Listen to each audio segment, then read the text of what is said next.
Hi everyone, I'm Perry. Today Eddie Stone, founder and CEO of Touchstone Essential is here. Hello Eddie. Hi, Perry. Nice to have a chance to talk to you today and to communicate with your audience. Yes, nice to see you here too, Eddie. How are you? How is the situation there, Eddie, with the hurricane? It's much better than it was a week ago, although we're still dealing with some of the aftermath and the damage. There's a lot of people in the eastern part of North Carolina that still have flooding.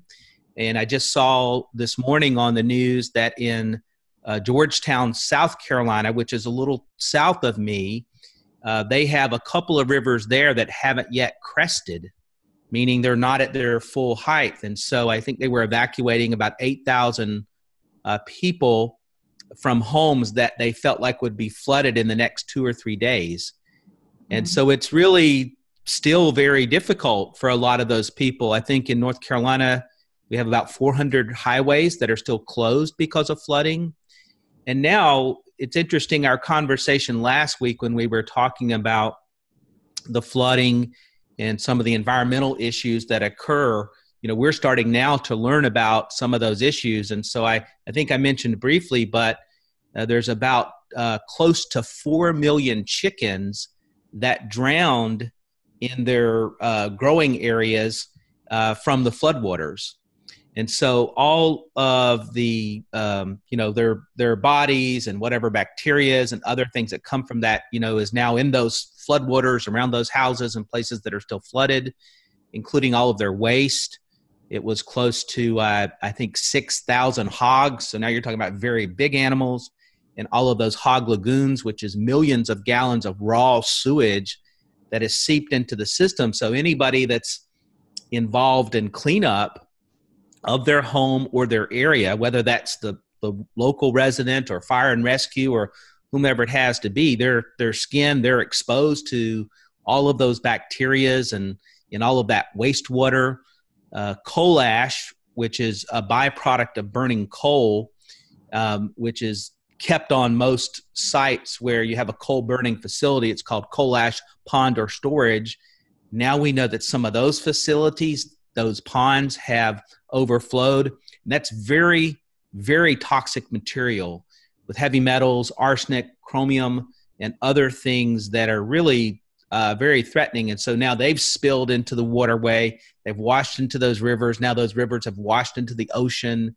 And so the environmental damage, in addition to the disruption of people's lives, I mean, you've got school children that can't go to school and people can't work, that's all still taking place. And, it'll be many months, if not years, maybe.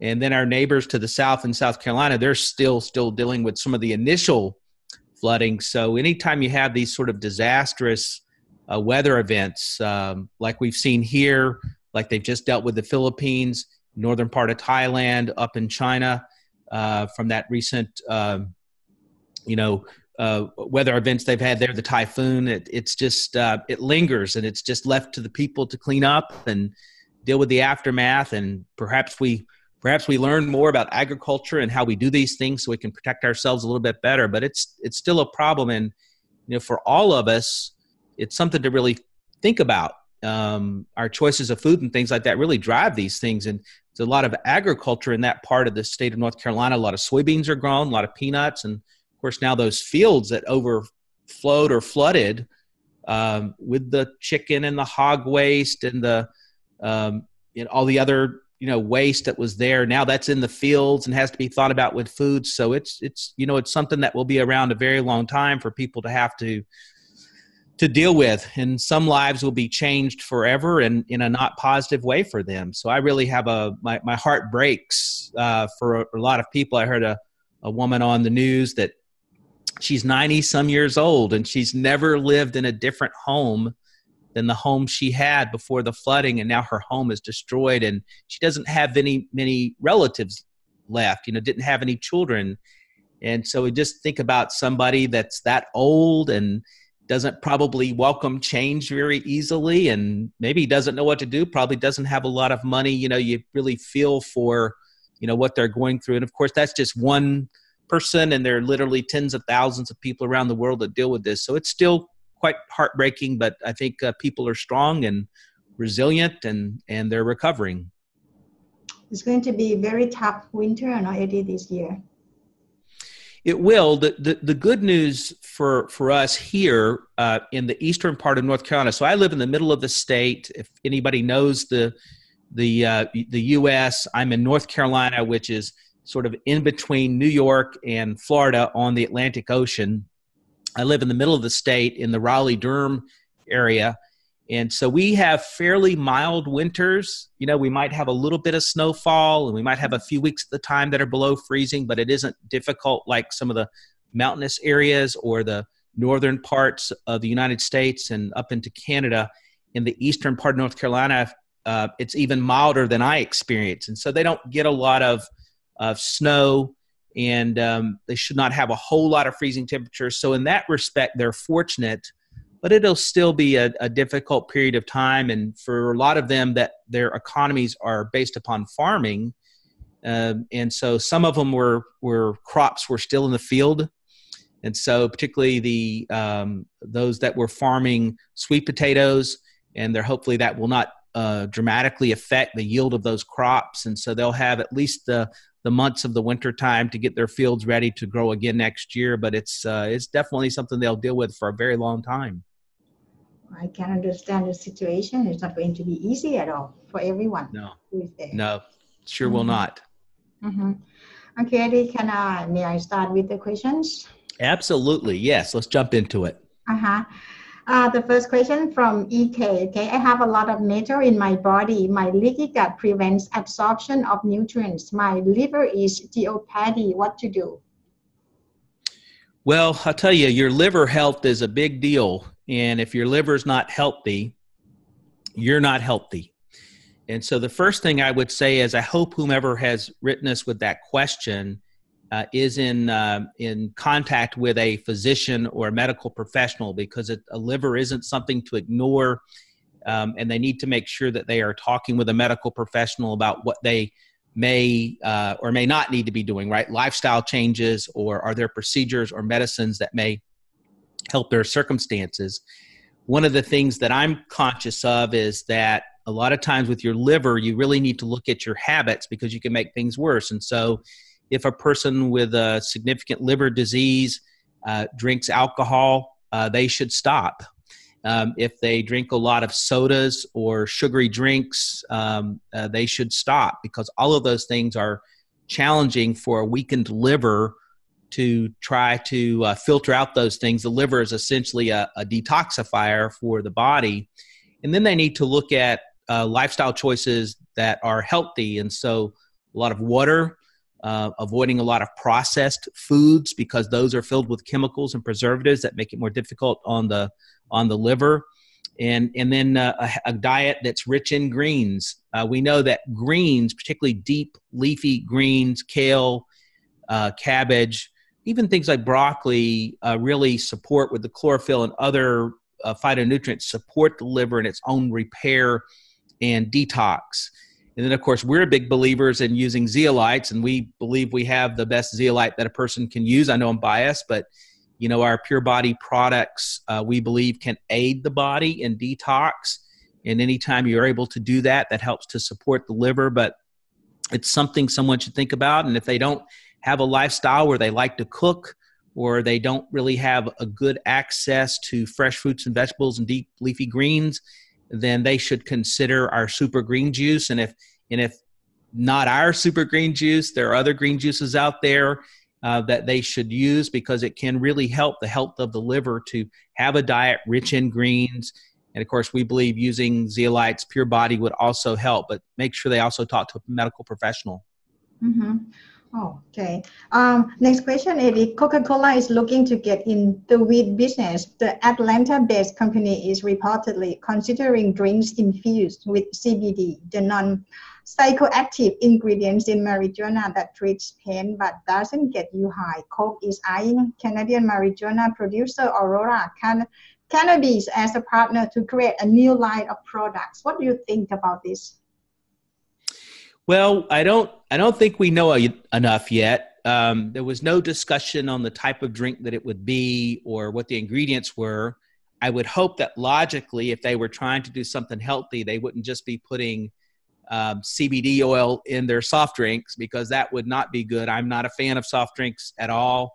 Don't mean to hurt anybody's feelings, but whether they are regular sugary drinks or diet drinks, there's just no evidence to support that they are good for a person. And there's plenty of evidence to support that they're bad for people. But hopefully someone like Coke is smart enough that that's not what they would try to do. But I don't really know. If a large company like that entering this market helps to grow the awareness of the value of hemp oil, CBD, cannabinoids, cannabidiol, terpenes, flavonoids, if that helps to bring attention to the public that these things are good and helpful in balancing the immune system and the nervous system, then that's a good thing. But at the same time, I am conscious that it could go the wrong direction if it's misappropriated or misused. And so I'm curious. I guess I'm a little bit optimistic, but heavily cautious, because I just don't know how they'll plan to use it. So just have to wait and see. I heard that there is artificial CBD oil too, right? And some dye in the country, Eddie. Yeah, I don't know if it's artificial CBD oil, but there is a artificial or a synthetic version of marijuana that particularly kids have used called K2. And I'm not going to pretend that I'm an expert on it, but I know that one of the things we see is that it can cause hallucinations, can't say that. And people sort of lose their mind, I think, at least temporarily. And so they lose a grasp on reality. And so they can run into traffic, or just really not even like a drunk person trying to drive a car. They just cannot operate a car. They can misbehave in public. They can put themselves in danger with their behavior towards the police or the authorities. And kids have died, seizures, epileptic events. And so it's something not to mess around with. I would certainly hope kids are smart enough to realize that it doesn't make sense to try something like that. I do think they're trying to sort of ban it, but you know how it is. People, anytime somebody tries to ban something, people try to figure out a way to get a hold of it. So I think that's something to be careful with. I feel fortunate. I've got a son that's turning 23 today, and my daughter on her next birthday will be 26. And I think we're past those ages where they're vulnerable to those kinds of adolescent attractions. But I do feel for parents that are trying to wrestle these issues with kids in junior high and high school that are vulnerable to peer pressure. And all we can do is just try to share that these things aren't good, not healthy, and don't lead to any place good. But synthetics, and I'm just not a big fan of synthetics, period. And particularly on a synthetic drugs, just not a good idea. Okay, say happy birthday to your son too, okay? Today. I will do that. Okay. Next question, Eddie, about vaccines. Are the one medicine where no scientific evidence of safety or efficacy is required by anyone, not the FDA, not the CDC, and not the media? Congress even passed a law protecting the vaccine industry with absolute legal immunity, even when they manufacture and sell defective products that injure and kill people. And vaccine manufacturers have been lying to us for years about toxic levels of mercury in flu shots. My question is, Eddie, for those who already have vaccines, can zeolite help them to get rid of? Well, first, let me say that I recognize that vaccines are a controversial subject matter, and for a lot of people, very frustrating. You know, some of it is that they're frustrated because of the requirements by law, and quite a few things that were said in the question are true. The vaccine manufacturers have been given a lot of legal immunity, which I think does limit their amount of accountability. You know, on the other side, from a societal standpoint, over the last couple hundred years, we know there have been situations where vaccines have made a contribution to society. If we look at polio or we look at smallpox and some of these things, but that doesn't mean there aren't some downsides and some dangers. And I think maybe that's the most frustrating thing, is that the public authorities don't seem to spend very much time talking about the risk. You know, we might all be willing to accept the risk if somebody just discussed it with us. And it is true that some of the heavy metals, particularly mercury, that have been used in the past, and I think are still used today in some cases as preservatives in the vaccine, particularly multi-use vaccines where it's not single one usage, can have a really serious and negative effect on the user. And so I'm empathetic, but I think we all need to be open-minded about, you know, these situations, because it's complex, and we just got to make sure we're aware of what we're doing. Zeolites have been shown to be effective at aiding the in getting rid of heavy metals and other environmental pollutants, and that would include aluminum and lead and mercury. And so in that regard, if somebody's got elevated levels from whatever source, then it should at least support the body in trying to get rid of those. And then also volatile organics. And anecdotally, so this is not scientific, but anecdotally, in the years, the decade plus that I've worked with zeolite, I've seen people that have had issues and side effects and other things coming from what they felt like was vaccines, see a clearing up of the skin, and some of those problems be diminished. And so, you know, it was clear that something was supporting the body at managing that problem. And I think a lot of us logically felt like in those cases, the zeolite was playing a role. And so, it's controversial. I think a person that's got some side effects from a vaccine, this is one route that they could go, which is to use zeolite, as well as, just as I mentioned earlier, the heavy leafy greens diet also helps the body with detox. And so I do recognize the issue. And if I were dealing with side effects from a vaccine, I would continue using my Pure Body. I do believe it can help out. And I have another one, Eddie from Paul Simon from my audience. He has gout problem, you know, and he used your zeolite, and now he's very happy, you know, the gout go away, you know. Well, so I turned 55 last week, and I have some friends. I've been fortunate that I've never had to deal with gout, but I've had some friends that have had to deal with gout, and they describe it as incredibly painful, almost like little sharp chars in their toes and the places they're being affected. And so I know that gout is a no fun issue. And happily, I have seen on numerous occasions that in addition to some dietary changes, less rich foods is one of them, inclusion of cherries and cherry extracts in their diet, along with zeolite, they've really found relief. And my one friend, one of my sort of very early exposures to zeolite, had that situation, and he couldn't even pull the sheets on his bed over his toes. He said it was like his toes were on fire as the fabric passed across his toes. And he, in a very short period of time, got relief while using zeolite, sort of an early type version of what we have with Pure Body. And so I do think I'm glad to hear that they got some relief, and I think that's a common reaction people would experience. So we have to thank for your company to have good products, you know, for people. Hey, we work hard. You know, I feel like part of our job is trying to nurture this nature and food and sort of assist it in getting to the market with all of its native and natural attributes and make it available to people conveniently. That's our job, sort of our sacred mission of trying to get these things from the farm and the field into the consumer's hands and in their rawest sort of form. And so it's a labor of love for us. Okay. Edith, so today you have anything to share with us about CBD oil, hemp oil? I do. At the office, we've been working on a blog article about hemp oil and its role in helping to fight inflammation.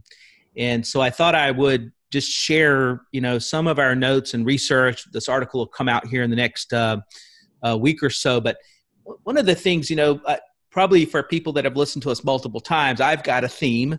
And part of my theme is that your lifestyle plays a bigger role in your health than any other issue.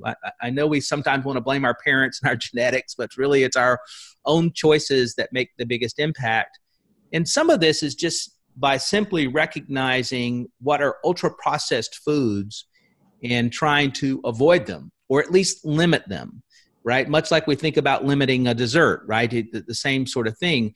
because all of these things really help to exacerbate or make us vulnerable to inflammatory responses by our immune system or chronic inflammation.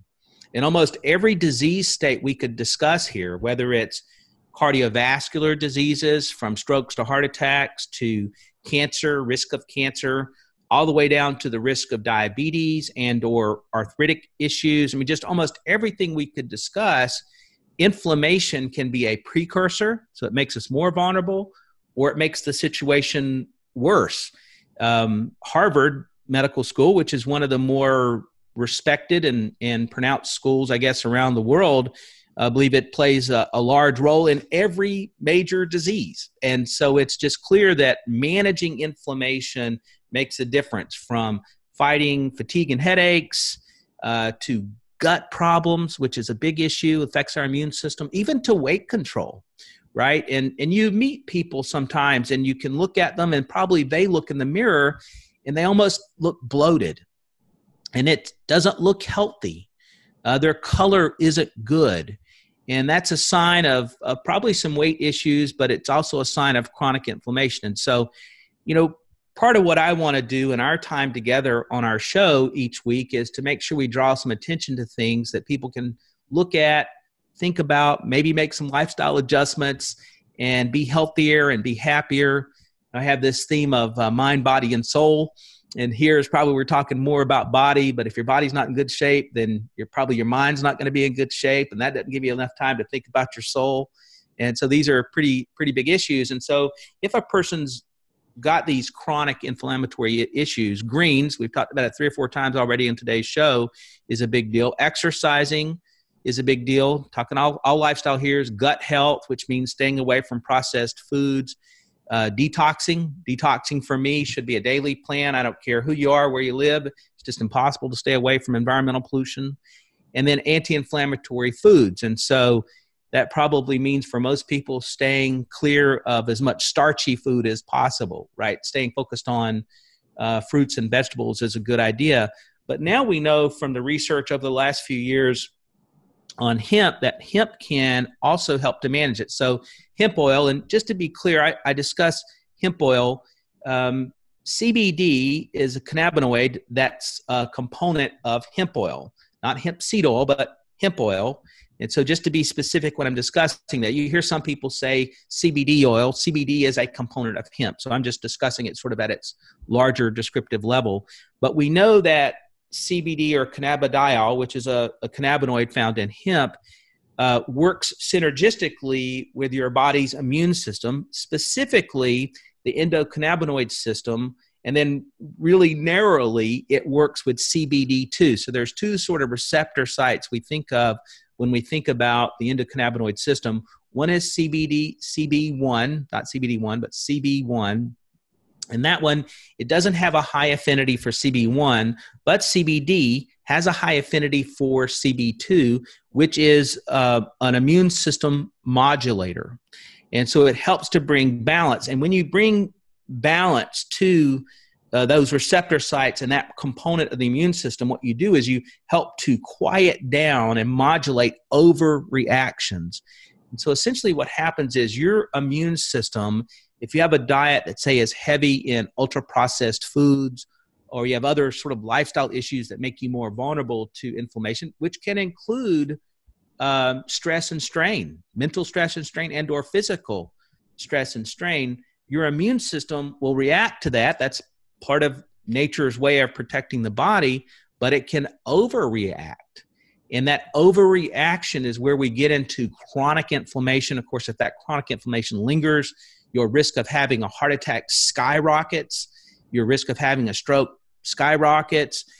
Chronic inflammation leads to long-term issues associated with arthritis.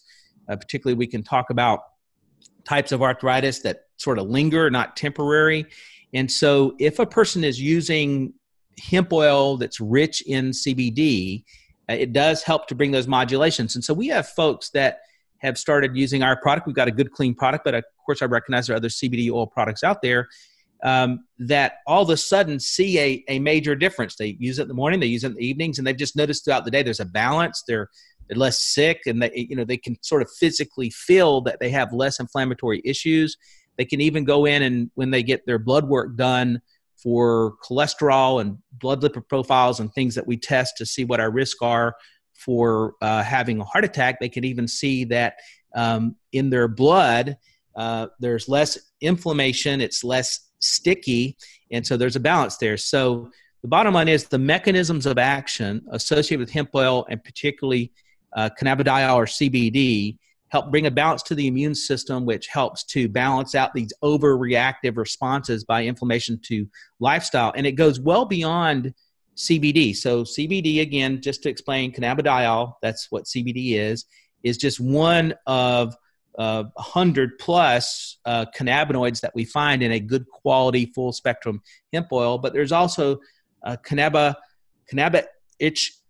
make sure I can say this probably, cannabich chromine, which is probably needs to be pronounced by someone else than me, but it's another component, another cannabinoid in the system that also can be helpful. And all of these things, then what happens is they help to reduce the toxicity of an overreaction by the immune system. So just to be clear about it in sort of graphic terms, if your immune system's overreacting, creating excess response to stimulation and creates excess inflammation or chronic inflammation, that creates a toxic reaction inside the body. And what we now know is that the cannabinoids found in hemp oil, particularly CBD and other components, help to fight that. So it's important. And the bottom line is it's a part of healthy habits. And so just to reiterate, for people that are trying to reduce their risk of disease and live a more healthy, restful, peaceful life, greens, particularly organic greens, so try to avoid the chemicals, exercise, paying attention to your gut health, thinking about heavy metals and environmental pollutions, anti-inflammatory superfoods such as greens, like I mentioned, and just less ultra-processed food and sodas.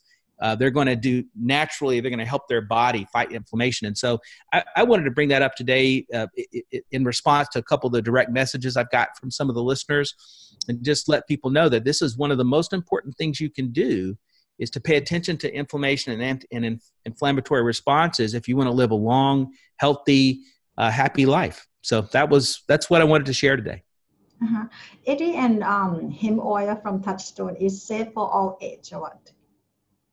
Yeah, I mean, I tell folks that have children to make sure that they have done some research and they're conscious of their child's situation. If their child has a health issue, they should be in contact with their doctor, before they do anything, whether it's hemp oil or whatever. But hemp oil has a long, storied history in society. It's a very much a natural plant-based material that the body is designed to manage well. And so we've just never heard of anyone having trouble at any age using hemp oil.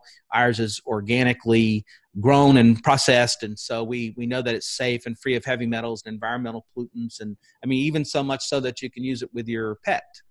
And so it's something with a very broad reach and a strong safety record.